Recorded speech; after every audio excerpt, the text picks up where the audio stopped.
Ketua Umum PDI Perjuangan Megawati Soekarno Putri mengaku geram dengan sikap penguasa saat ini yang dinilai seperti penguasa pada masa Orde Baru.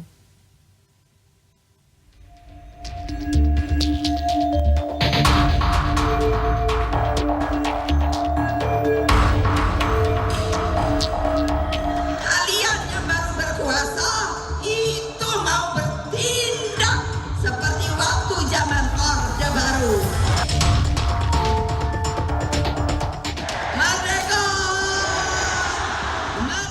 Hal ini disampaikan Megawati saat menghadiri Rakornas Relawan Ganjar Mahfud yang dihadiri pimpinan organ relawan pendukung sepulau Jawa di JI Expo Kemayoran Jakarta Senin malam.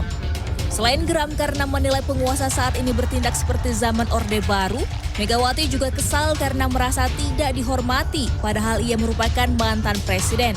Pernyataan Mega terkait penguasa yang dinilai bertindak seperti zaman Orde Baru tersebut disambut dengan sorakan para relawan pendukung Ganjar Mahfud.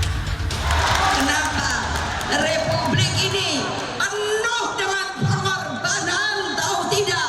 Mengapa sekarang kalian yang baru berkuasa itu mau bertindak seperti waktu zaman Orde Baru? Megawati juga mengajak seluruh masyarakat untuk tidak takut melawan kecurangan yang mungkin terjadi pada Pilpres 2024. Tim Liputan CNN Indonesia. Ganjar Mahfud, satu putaran. Ketua Umum PDI Perjuangan Megawati Soekarno Putri mengungkapkan rasa kesalnya di hadapan ribuan relawan pendukung Pilpres 2024 Ganjar Mahfud Senin kemarin. Megawati menyampaikan pidato dengan penuh emosional selama hampir 1 jam. Megawati mengaku jengkel dan kesal dengan dinamika politik jelang Pilpres 2024. Kepada siapa pernyataan-pernyataan keras itu ditujukan? Sore ini kita akan membahasnya dengan politisi PDI Perjuangan Andreas Parera dan Direktur Eksekutif Parameter Politik Adi Praitno. Selamat malam Bang Andre dan juga Mas Adi. Selamat malam, Bang Andre, Mas Adi. Selamat malam, Rifana. Bang Andre. Gak kedengaran suaranya. Oke, tampaknya kita belum. Gak kedengeran suaranya, Rifana. Oke, kita akan kembali setelah ini untuk memperbaiki komunikasi kita dengan para narasumber. Kami mohon maaf atas kendala komunikasi dan kami akan segera kembali usai jeda.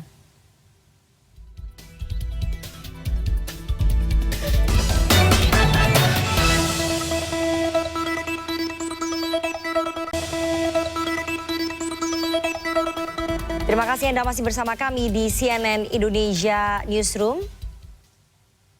Ketua Umum PDI Perjuangan Megawati Soekarno Putri mengungkapkan rasa kesalnya di hadapan ribuan relawan pendukung Pilpres 2024 Ganjar Mahfud Senin kemarin. Megawati menyampaikan pidato secara emosional selama hampir 1 jam. Megawati mengaku jengkel dan kesal dengan dinamika politik jelang Pilpres 2024. Sore ini kita akan membahasnya dengan politisi PDI Perjuangan ada Andreas Parera dan Direktur Eksekutif Parameter Politik Adi Praitno. Selamat sore Bapak-Bapak. Sore, Saya mau langsung ke Bang Andre ya. Bang Andre, dalam pidatonya Ibu Mega menyampaikan beberapa pernyataan cukup keras soal kondisi politik tanah air. Apa sebetulnya yang menjadi latar belakang pemicu Ibu Mega berbicara sekeras itu Bang Andre?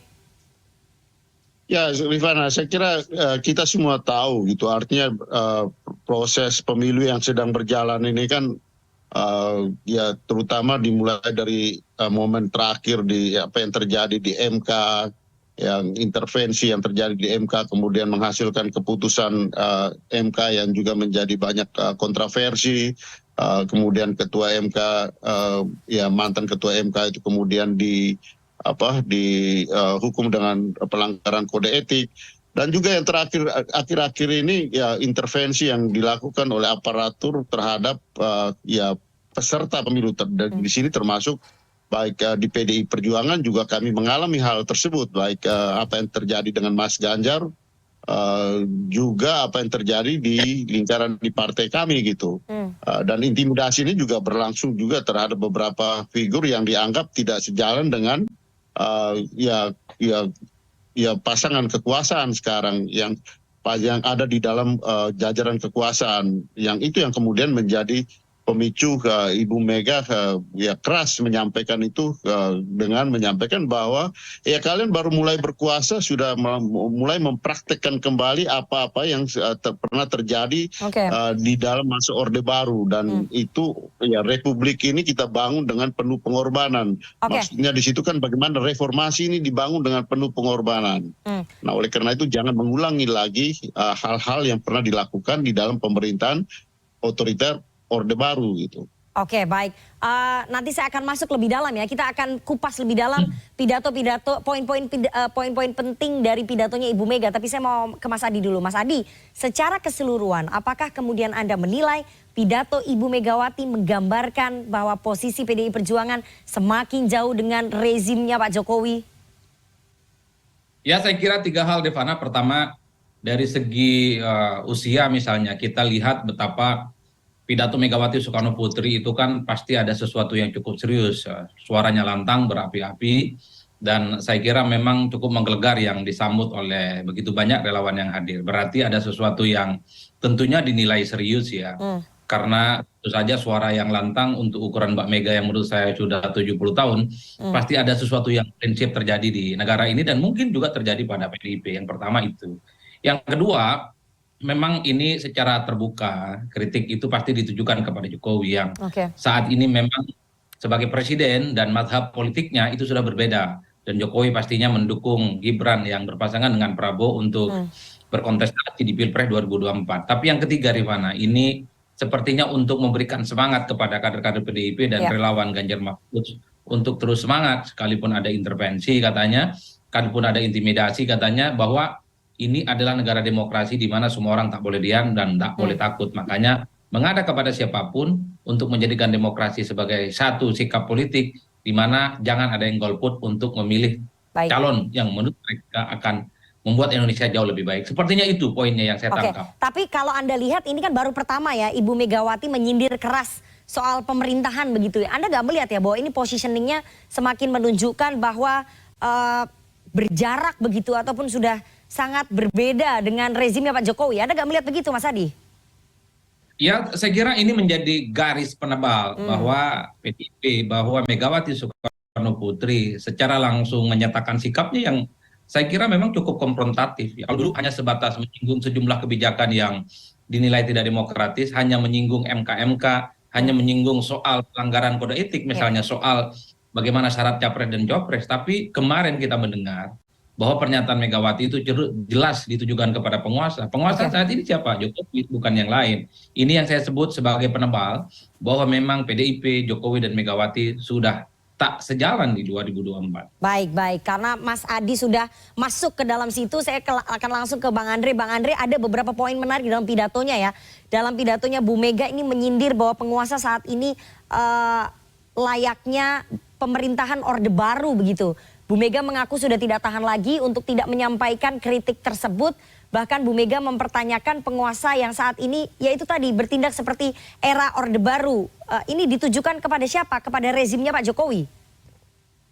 Ya, saya kira apa yang tadi juga disinggung oleh Mas Adi, saya kira kita semua tahu siapa yang berkuasa sekarang. Jadi memang itu untuk rezimnya Pak Jokowi ya Bang Andre ya?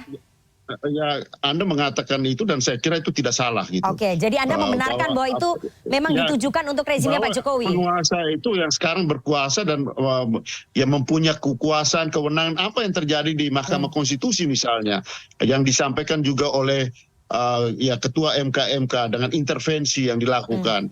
Nah, intimidasi yang sekarang praktek-praktek aparatur desa yang dimobilisasi.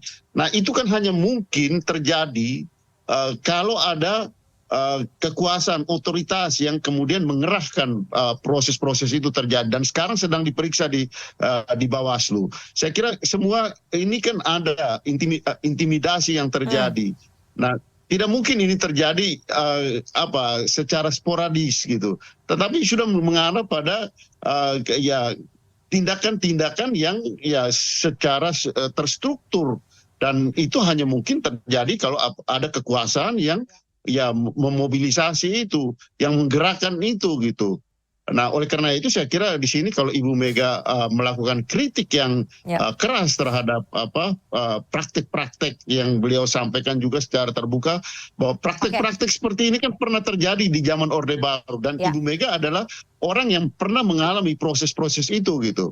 Dan kalau itu terjadi lagi, kita dulu, Ibu Mega termasuk, para mahasiswa pada waktu itu, saya kira Mas Adi mereka kan juga mengalami ketika menjadi mahasiswa dengan berdarah-darah, dengan penuh pengorbanan, kita membangun demokrasi ini. Jangan sampai kemudian itu rusak di dalam proses pemilu yang sekarang sedang berlangsung ini. Baik, artinya memang kritiknya Ibu Mega, pernyataan Ibu Mega ini ditujukan kepada penguasa rezimnya Pak Jokowi yang sekarang ya? Yang bertindak seperti Orba ya? Siapa, Rifana? Ya, penguasa Siapa sekarang adalah Pak Jokowi. sekarang? Berarti ini penguasa yang sekarang bertindak seperti Orba itu Pak Jokowi ya? Ya, yang Anda katakan itu tidak salah. Oke, tidak salah artinya benar nih Bang Andre. Ya, tidak salah. Oke. Ya. Artinya Anda sudah membenarkan ya bahwa ini memang rezim yang berkuasa saat ini bertindak seperti Orba. Ya, semua juga tahu siapa yang berkuasa sekarang. Oke.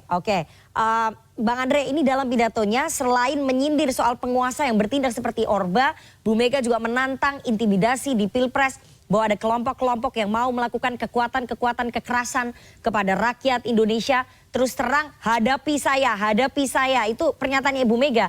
Ini bentuk kekecewaan Ibu Mega terhadap dugaan ketidaknetralan aparat di pemilu 2024, Bang Andre? Saya kira itu adalah Ibu Mega mengingatkan, dan kita tidak takut untuk melawan itu gitu. Ini artinya bentuk kekecewaan karena Bu Mega dalam pidatonya menyebut bahwa polisi ini rakyat Indonesia, tentara ini rakyat Indonesia, aparat juga rakyat Indonesia. Artinya itu memang suatu bentuk kekecewaan Bu Mega terhadap dugaan ketidaknetralan aparat. Entahlah apakah itu kecewa, tapi kita menyesalkan cara-cara seperti itu. Gitu. Tapi sindiran itu memang disampaikan ke aparat ya Pak ya?